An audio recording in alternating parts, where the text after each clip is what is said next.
ಕನ್ನಡ ನಾಮಫಲಕ ಜಾರಿಗೊಳಿಸಬೇಕು ಅಂತ ಕರವೇ ಏನು ಹೋರಾಟ ನಡೆಸಿತು. ಬೆಂಗಳೂರಿನಲ್ಲಿ ಗೃಹ ಸಚಿವ ಪರಮೇಶ್ವರ್ ಈ ಬಗ್ಗೆ ಪ್ರತಿಕ್ರಿಯೆ ಕೊಟ್ಟಿದ್ದಾರೆ. ಕಾನೂನು ಕೈಗೆತ್ತಿಕೊಳ್ಳೋ ಕೆಲಸವನ್ನ ಕರವೇ ಮಾಡಿದೆ.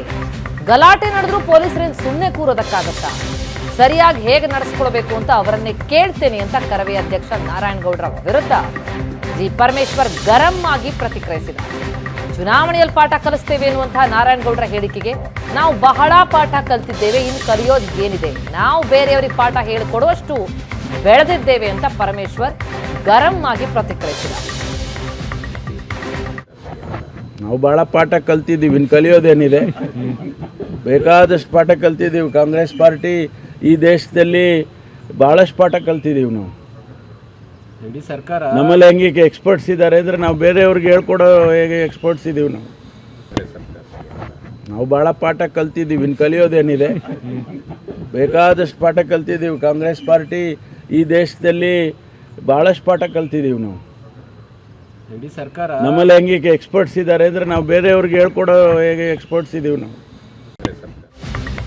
ಕರವೇ ದಾಂಧಲೆಗೆ ಡಿಸಿಎಂ ಡಿಕೆ ಶಿವಕುಮಾರ್ ಕೂಡ ಪ್ರತಿಕ್ರಿಯಿಸಿದ್ದಾರೆ. ಕನ್ನಡವನ್ನ ಉಳಿಸಿ ಬೆಳೆಸಲು ಹೋರಾಟ ಮಾಡೋದಕ್ಕೆ ಯಾರು ಬೇಡ ಅನ್ನಲ್ಲ, ಆದ್ರೆ ಸಾರ್ವಜನಿಕ ಆಸ್ತಿಗೆ ಹಾನಿಯಾದ್ರೆ ಯಾರು ಒಪ್ಪಲ್ಲ. ಕನ್ನಡ ನಾಮಫಲಕಕ್ಕೆ ಒತ್ತಾಯಿಸಲಿ, ತಪ್ಪಿಲ್ಲ. ಆಸ್ತಿ ಪಾಸ್ತಿ ಹಾನಿ ಮಾಡಿದ್ರೆ ಮಾತ್ರ ಕ್ರಮ ಕೈಗೊಳ್ತೀವಿ. ಜನರ ಆಸ್ತಿ ನಾಶ ಮಾಡೋದಕ್ಕೆ ಯಾರು ಮುಂದಾಗಬಾರದು, ಕಾನೂನು ಕೈಗೆತ್ತಿಕೊಳ್ಳೋ ಕೆಲಸ ಮಾಡಬಾರದು ಅಂತ ಬೆಂಗಳೂರಿನಲ್ಲಿ ಡಿಸಿಎಂ ಡಿಕೆ ಶಿವಕುಮಾರ್ ಪ್ರತಿಕ್ರಿಯಿಸಿದ್ದಾರೆ. ಉಳಿಸ್ಲಿ ಬೆಳೆಸಲಿ ಹೋರಾಟ ಮಾಡೋರಿಗೆ ನಾವು ಯಾರಿಗೂ ಪ್ರಜಾಪ್ರಭುತ್ವ ವ್ಯವಸ್ಥೆಯಲ್ಲಿ ನಾವು ಬೇಡ ಅಂತ ಹೇಳೋದಿಲ್ಲ, ಹೋರಾಟ ಮಾಡಲಿ. ಆದ್ರೆ ನನಗೆ ಬಹಳ ದುಃಖ ಏನಾಗ್ತದೆ ಅಂದರೆ ಸಾರ್ವಜನಿಕ ಆಸ್ತಿಗಳನ್ನ ಹಾನಿ ಮಾಡಿರೋಂಥದ್ದು ಇದೆಯಲ್ಲ, ಅದನ್ನು ನಾವು ಸಹಿಸಲಿಕ್ಕೆ ಸಾಧ್ಯ ಇಲ್ಲ. ಯಾರು ಕೂಡ ಕಾನೂನನ್ನ ಕೈಗೆ ತೆಗೆದುಕೊಳ್ಳಿಕ್ಕೆ ಸಾಧ್ಯ ಇಲ್ಲ. No one should take the law into their hands. We will not allow. ನಮ್ಮ ಕರ್ನಾಟಕದ ಗೌರವ ಸ್ವಾಭಿಮಾನ ಅದಕ್ಕೆ ಧಕ್ಕೆ ಬರಬಾರದು. ಇದು ಕರ್ನಾಟಕದ ಗೌರವದ ವಿಚಾರ. ಇದು ಪ್ರತಿಭಟನೆ ಮಾಡಲಿ, ಬೋರ್ಡ್ ಹಾಕೊಂತ ಕೇಳಲಿ, ಅದೆಲ್ಲ ನಾವೇನು ತಪ್ಪು ಅಂತ ನಾನು ಹೇಳುದಿಲ್ಲ. ನಾನು ಕಾನೂನನ್ನ ಪಾಲನೆ ಮಾಡಬೇಕಾದ್ದು ಎಲ್ಲ ನಾಗರಿಕರದು, ಅಂಗಡಿಯವ್ರದ್ದು, ಎಲ್ಲರದ್ದು ಕೂಡ ಡ್ಯೂಟಿ. ಹಂಗಂತ ಹೇಳಿ ಹೋಗಿ ಎದುರಿಸ್ಬಿಟ್ಟು ಅವ್ರಿಗೆಲ್ಲ ಹೊಡೆದು ಆಸ್ತಿಗಳ ಒಳಗಡೆ ನುಗ್ಗಿ ಆಸ್ತಿ ಪಾಸ್ತಿ ಮಾಡಿದ್ರೆ ಅವ್ರವ್ರ ಜವಾಬ್ದಾರಿ ಅವರು ಕಾನೂನು ಕ್ರಮ ಕೈಗೊಳ್ತಾರೆ. ಅದಕ್ಕೆ ನಾವು ಎಲ್ಲರೂ ಕೂಡ ನೋಟಿಸ್ ಇಶ್ಯೂ ಮಾಡ್ತೀವಿ.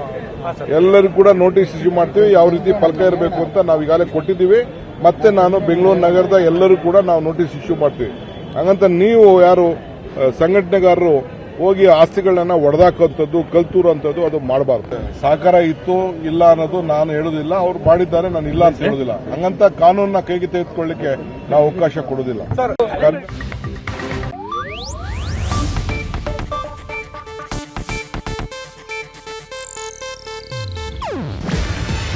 ಇದು ಏಷ್ಯಾನೆಟ್ ನ್ಯೂಸ್ ನೆಟ್ವರ್ಕ್ ಪ್ರಸ್ತುತಿ.